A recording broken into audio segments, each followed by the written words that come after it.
If they're just slightly above what you think you're capable of, it's going to push you. It's going to give you that extra little motivation to exert the necessary effort and persist.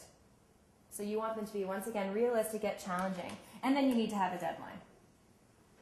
So it has to be time-oriented or time-related or time-demanded. But there needs to be some kind of deadline. And that's why I say when you set goals, yes, your long-term goals, obviously you're not going to go back to those every week, but your short-term goals should be evaluated every week. You should have a deadline for them. And obviously they're self-imposed because you are working for yourself, right? And that makes it even harder. No one's telling you. No one's holding you accountable.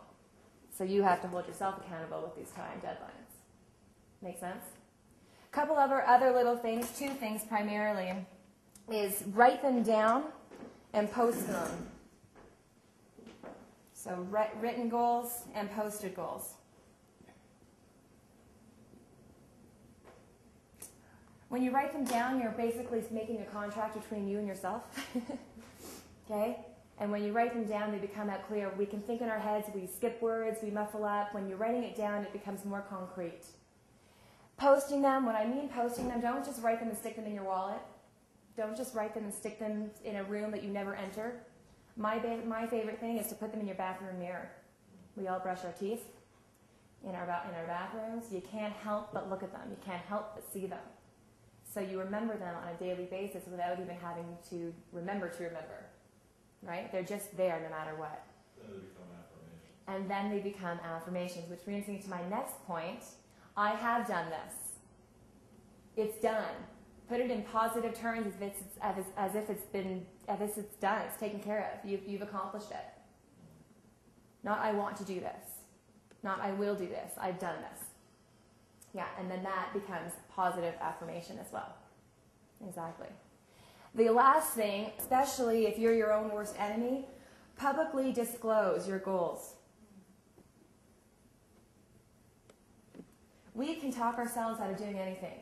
Give yourselves 2 minutes in a room by yourself, and you can come up with any excuse, and you can justify any excuse that you give. Right? I don't feel like working out today. Well, I had a really bad night last night. I didn't eat properly. I don't have the energy.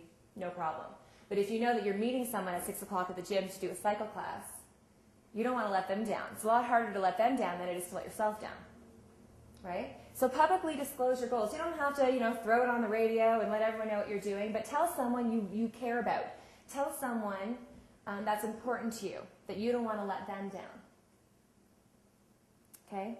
So really and some people don't like that, some people do. I try to enforce it as best as I can, because they're going to hold you accountable if you don't hold yourself accountable.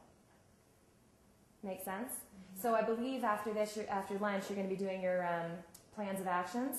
Those are goals, right? Those are goals. You're going to have your overall plan of action, and then you're going to have your how-to.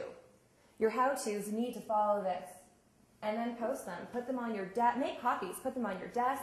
Put them on your bathroom mirror. Put them in your, have them in your car. So if you ever, you're stopped at a stoplight or in an accident, you can't go anywhere, pull them out and read them over.